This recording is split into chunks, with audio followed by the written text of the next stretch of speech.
Hello students, in the previous lecture we had studied about potential and potential difference and the flow of electricity, and also we had to study the formula of potential difference. V is equal to means volt potential difference, PD is equal to work upon charge, means V is equal to W upon Q. And you also know about free electrons म्हणजे काय असतात की तुम्ही केमिस्ट्रीमध्ये शिकलेली आहे. समजा sodium chloride, तर sodium क्लोराईडच्या आउटर मोस्ट शेलमध्ये जे इलेक्ट्रॉन्स असतात ते फ्रीली मूव्ह होतात, आणि सोडियम क्लोराईडचा कंपाऊंड तयार करण्यासाठी सोडियम तो इलेक्ट्रॉन्स त्याला देतो, म्हणजे ते फ्रीली मूव्ह होत असतात. अशांनाच फ्री इलेक्ट्रॉन्स असं म्हणतात. नंतर current flowing through a wire याबद्दल आपण शिकलो. Today we are going to study about electric current. Electric current म्हणजे काय असतं की समजा ही एक वायर आहे, या वायरमधून जेवढे इलेक्ट्रॉन्स मूव्ह होतात, जेवढे charge of this charge passing through a conductor in unit time, जेवढे चार्जेस एका युनिट टाईममध्ये पास होतात तेव्हा त्याला इलेक्ट्रिक करंट असे म्हणतात. म्हणजे त्याची डेफिनेशन काय बनेल, म्हणजे इथे पॉझिटिव्ह इथे निगेटिव्ह. मग आता याची डेफिनेशन काय तयार होईल, if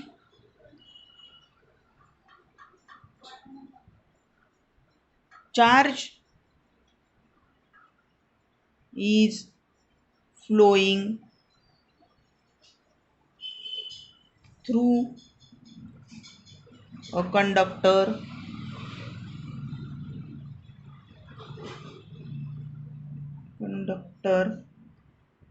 in unit time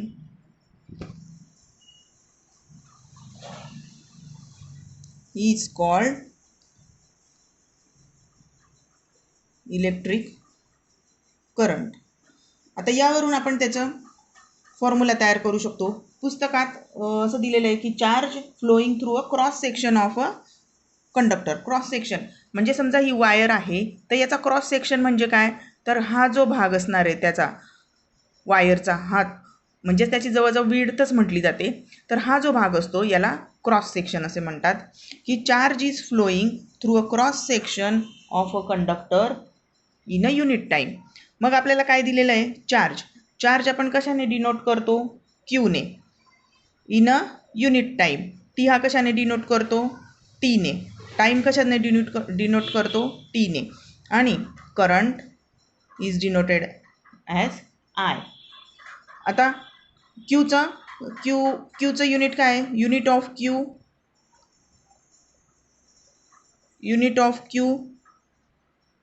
is coulomb, and it is expressed in C. And unit of time T is expressed in second. And current, unit of current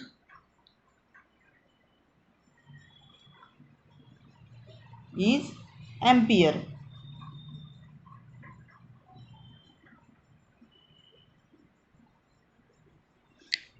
It is denoted by A. Therefore 1 ampere चा काय formula बनेल, मग 1 ampere is equal to 1 charge upon आपलं 1 T.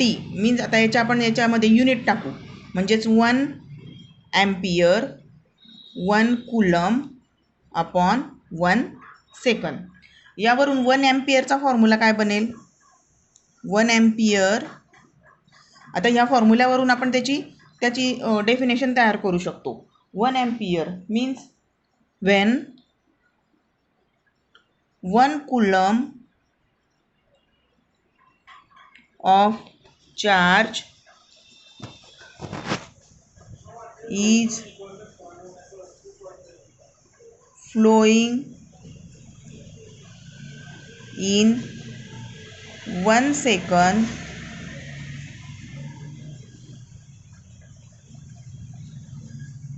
it is said that in 1 second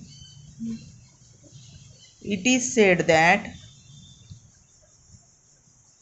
1 ampere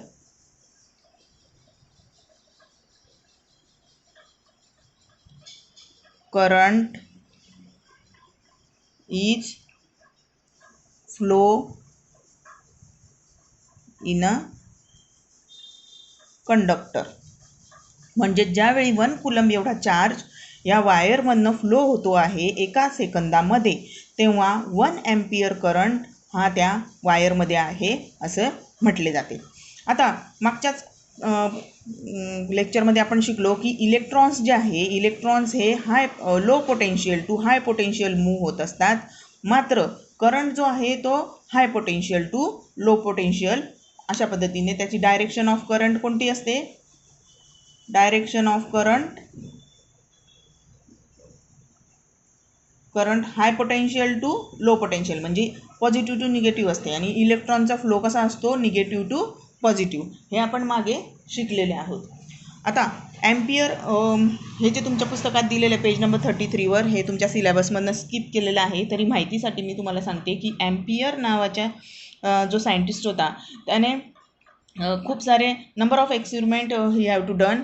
therefore for त्याच्या स्मरणार्थ याला करंटला ampere हे युनिट देण्यात आलेलं आहे. मागच्या वेळी आपण स्मॉल व्हॅल्यूज ऑफ व्होल्ट बघितल्या होत्या. आता स्मॉल व्हॅल्यूज ऑफ करंट हा ॲम्पियरमध्ये मोजला जातो. ॲम्पियर म्हणून 1 milli ampere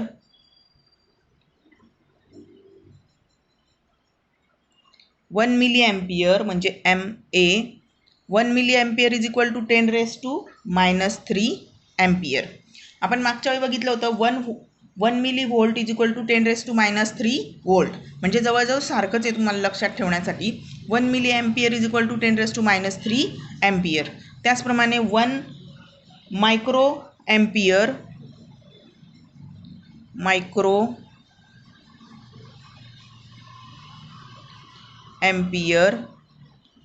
is equal to 10⁻⁶ ampere. मग मागच्या वेळी आपण बघितलं होतं 1 micro volt is equal to 10⁻⁶ volt. त्याचप्रमाणे 1 मायक्रो ॲम्पियर, मायक्रोचा हा सिम्बॉल आहे, 1 micro ampere is equal to 10⁻⁶ ampere.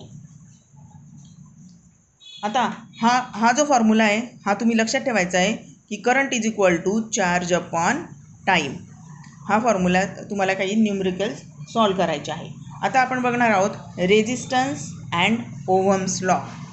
यामध्ये आपण सर्वात पहिले बघणार आहोत Ohm's law. Ohm's लॉमध्ये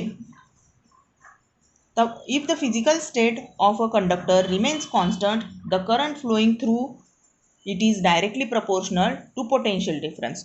current flowing through, current म्हणजे I, is directly proportional to potential difference. Potential difference आपण कशाने दाखवतो? I is directly proportional to V. म्हणजे जर करंट फ्लोईंग जर फिजिकल स्टेट त्याची कॉन्स्टंट असेल तर फिजिकल स्टेटमध्ये काय काय येतं? लेंथ येते.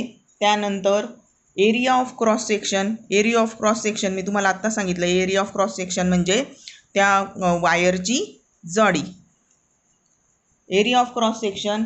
त्याचप्रमाणे टेम्परेचर अँड मटेरियल म्हणजे ती लोखंडाची वायर आहे की कॉपरची आहे की कुठल्या दुसऱ्या धातूची आहे त्याला मटेरियल म्हणतात. आणि लेंथ म्हणजे ती वायरची लेंथ केवढी असेल, एरिया ऑफ क्रॉस सेक्शन आणि टेम्परेचर. ह्या ज्या चारी आहेत याला म्हणतात फिजिकल स्टेट. आणि ह्या फिजिकल स्टेट जर सारख्या असतील तर करंट जो आहे तो पोटेन्शियल डिफरन्सला डायरेक्टली प्रपोर्शनल करत असतो. म्हणजे 2 वायर आपण एक सारख्या घेतल्या म्हणजे त्यांची लेंथ वगैरे सेम असणारे म्हणजे physical state, length, area, cross section. आणि जेव्हा त्याला आपण सेल लावू, समजा ही वायर, समजा ही वायर आपण घेतली आणि इथे पॉझिटिव्ह निगेटिव्ह आणि याला जर आपण सेल लावला, अशीच आपण दुसरी अजून एक वायर घेतली पॉझिटिव्ह निगेटिव्ह, अशीच आपण एवढ्याच लेंथची जेव्हा वायर घेऊ आणि त्यामध्ये पण सेल लावू, जर आपण करंट फ्लो केला तर तो करंट आणि पोटेन्शियल डिफरन्स सेम असणार आहे. म्हणजे ज्यावेळी फिजिकल स्टेट ही वायर आणि ह्याच्याच सारखी दुसरी वायर आपण घेऊ ते सारखं असेल, तेव्हा potential difference is directly proportional to current. पण करंट हा पोटेन्शियल डिफरन्स वर अवलंबून असतो. पोटेन्शियल डिफरन्स हे करंटवर अवलंबून नसतं. म्हणजे जेव्हा इलेक्ट्रॉन्सच्या फ्लो हा चालू असणार आहे, त्यांच्यामध्ये डिफरन्स असणार आहे, तेव्हा करंट हा फ्लो होत असतो.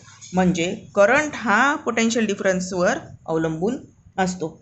आता या ठिकाणी I is equal to K volt, K multiply V. आता के काय आहे? Constant of proportionality.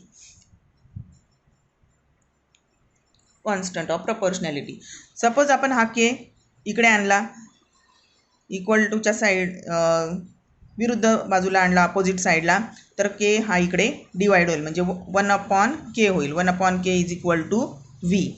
But 1/k is equal to R, म्हणजेच रेजिस्टन्स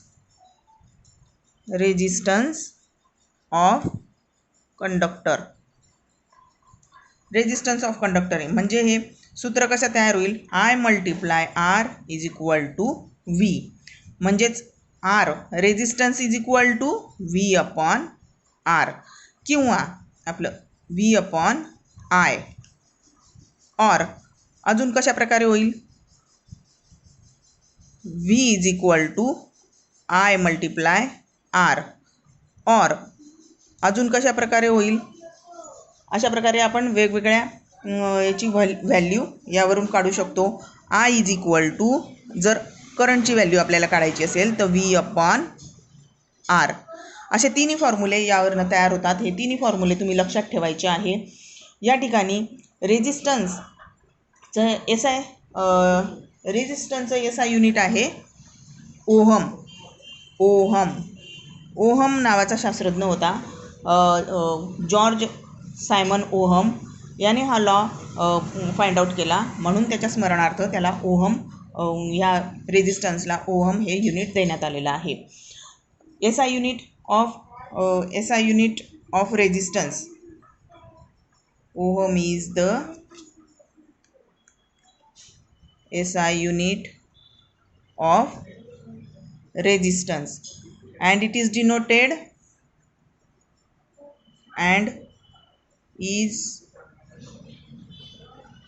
denoted as या पद्धतीने तो डिनोट केला जातो. आता आपण यांचे रेजिस्टन्स आणि त्यांचे युनिट यामध्ये टाकणार आहोत.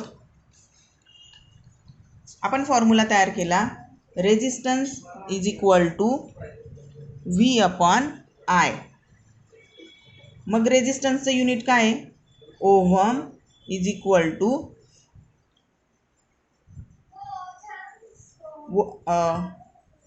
Volt.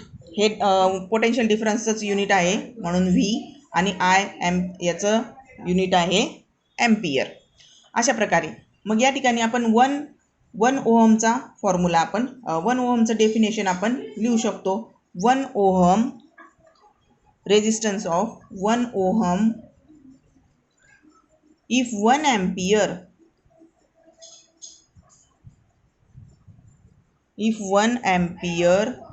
of current flows through a conductor when 1 volt potential difference is applied between the ends of the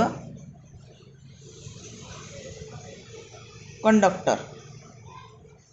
म्हणजे जेव्हा 1 व्होल्ट इतकं पोटेन्शियल डिफरन्स त्या वायरमध्ये असेल आणि तर त्यावेळी 1 ॲम्पियर करंट फ्लो होत असेल तर 1 ओहम रेझिस्टन्स त्या वायरमध्ये आहे असे म्हटले जाते. आता रेझिस्टन्स म्हणजेच काय, तर कॅपॅसिटी रेझिस्टन्स म्हणजेच काय, capacity to oppose the flow of current. म्हणजे capacity to oppose the flow of current म्हणजेच resistance is directly proportional to I. म्हणजे रेझिस्टन्स बदलला की करंट बदलत असतो आणि रेझिस्टन्स हा लेंथला सुद्धा डायरेक्टली प्रपोर्शनल असतो. Resistance is directly proportional to length म्हणजेच R is directly proportional to L. म्हणजे जर एक वायर आपण अशी ही एक तांब्याची वायर घेतली आणि एक मोठी अशी तांब्याची वायर घेतली तर दोघांमधला करंट जो फ्लो होणार आहे तर त्यांचा रेझिस्टन्स दोघांमध्ये आपण सारखा करंट फ्लो केला तर इलेक्ट्रॉन इकडून इकडे पॉझिटिव्ह टू निगेटिव्ह टू पॉझिटिव्हमध्ये इलेक्ट्रॉन्स हे फ्लो होत असतात. मात्र करंट हा high potential to low potential होत असतो. मग एवढा तिथे जाण्यासाठी त्याला वेळ लागणार आहे. म्हणून यामध्ये जरी वायर आपले मटेरियल हे सारखं आहे पण लेंथ वेगळी आहे म्हणून या ठिकाणी रेझिस्टन्स हे वेगळं असणार आहे. म्हणून लेंथ बदलली की रेझिस्टन्ससुद्धा बदलतो. त्याचप्रमाणे resistance is also directly proportional inversely proportional to area of cross section म्हणजेच R is inversely proportional to area. तर एरियाला तो इन्व्हर्सली प्रपोर्शनल असतो. म्हणजे एरिया कमी जास्त झाला तरीसुद्धा तो रेझिस्टन्स हा बदलत असतो. यावरून आपल्याला फॉर्म्युला तयार करता येईल बघा. आता हे दोघं आपण कंबाईन करू शकतो, लेंथ आणि एरिया ऑफ क्रॉस सेक्शन्स. म्हणजेच R is resistance is directly proportional to L upon A म्हणजे length upon area of cross section. आणि मग आपल्याला हे प्रपोर्शनॅलिटीचं साइन काढून टाकायचं आहे. म्हणून या ठिकाणी आपण हा रो मराठीतल्या नवाच्या आकड्यासारखा लिहायचा असतो, त्याला रो असे म्हणतात. आणि ह्या रो म्हणजेच काय आहे, रेझिस्टिव्हिटी. याला म्हणतात constant of resistivity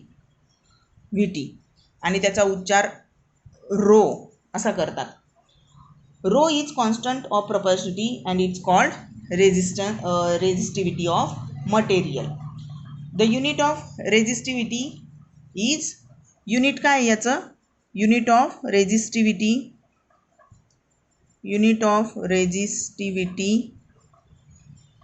is ohm multiply metre and it depends upon the material only. Resistance जे आहे ते length, area of cross section आणि मटेरियल त्याचप्रमाणे टेम्परेचर या सगळ्यांवर डिपेंडंट असतं. मात्र रेझिस्टिव्हिटी जी आहे ती फक्त मटेरियलवर अवलंबून असते. म्हणजे मटेरियल जर चेंज केलं, या ठिकाणी एक वायर तुम्ही तांब्याची घेतली, एक तांब्याची वायर एवढ्याच मापाची घेतली आणि तेवढ्याच मापाची एक लोखंडाची वायर घेतली, आयनची वायर घेतली आणि दोघांमध्ये जर करंट फ्लो केला तर त्यांच्यामध्ये रेझिस्टिव्हिटी ही वेगवेगळी असणार आहे. मात्र लेंथ तुम्ही एवढी घेतली आहे, तांब्याचीच वायरची एवढी लेंथ घेतली आणि एक वायरची लेंथ एवढी छोटी घेतली तरीसुद्धा यामध्ये रेझिस्टिव्हिटी सारखी असणार आहे. कारण रेझिस्टिव्हिटी ही फक्त मटेरियलवर अवलंबून असते. It depends upon only material. म्हणजे मटेरियलचं टेम्परेचर वेगळं असलं तरीसुद्धा रेझिस्टिव्हिटी सेम असणार आहे. लेंथ वेगळी असणार आहे, लेंथ वेगवेगळी असली तरी रेझिस्टिव्हिटी सेम असणार आहे. त्याचप्रमाणे एरिया जरी छोटी मोठी जाड बारीक वायर असली, एवढी एक बारीक वायर घेतली आपण आणि मात्र तांब्याचीच घेतली आणि एक जाड घेतली, तेवढ्याच तेवढ्याच लेंथची, म्हणजे यांचा एरिया ऑफ क्रॉस सेक्शन वेगवेगळा आला, तरीसुद्धा यामध्ये रेझिस्टिव्हिटी ही सारखीच असणार आहे. मग तुम्हाला परीक्षेमध्ये यांचा रेझिस्टन्स अँड रेझिस्टिव्हिटी यातला डिफरन्स तुम्हाला विचारला जातो, म्हणून तो डिफरन्स तुम्ही लक्षात ठेवायचा आहे. आता यामध्ये आपण यांचा युनिट कसं तयार झालं ते आपण बघणार आहे. की तुम्हाला एक प्रश्न विचारलेला आहे पुस्तकात, how will you prove that the unit of resistivity is ohm metre. हे तुम्हाला स्किप केलेलं आहे याच्यातनं पोर्शनमधनं, तरी पण मी तुम्हाला सांगते की फॉर्म्युला काय आहे. मग यावरनं फॉर्म्युला काय तयार होतो रेझिस्टिव्हिटीचा, रो इज इक्वल टू, आता हे लेंथ जे आहे ते डिवाईड होईल आणि एरिया जो आहे तो न्युमरेटरला जाईल, ए अपॉन एल. मग यामध्ये आपण युनिट टाकू, रो इज इक्वल टू रेझिस्टन्सचं युनिट काय आहे ओहम आणि एरियाचं मीटर स्क्वेअर, लेंथचं काय आहे मीटर, एक मीटर गेला यामधनं, म्हणून rho is equal to ohm metre. अशा प्रकारे रोचं युनिट काय येतं ओहम मीटर. तर आज आपण काय काय बघितलं, आज आपण अभ्यासलेलं आहे इलेक्ट्रिक करंट, त्याचप्रमाणे रेझिस्टन्स, रेझिस्टिव्हिटी, ओहम्स लॉ आणि रेझिस्टन्स अँड रेझिस्टिव्हिटी यातला फरक, रेझिस्टन्स अँड रेझिस्टिव्हिटी यातला फरक तुम्ही लक्षात ठेवायचा आहे. आजचं लेक्चर इथेच थांबवत आहोत. धन्यवाद. घरीच राहा, सुरक्षित राहा.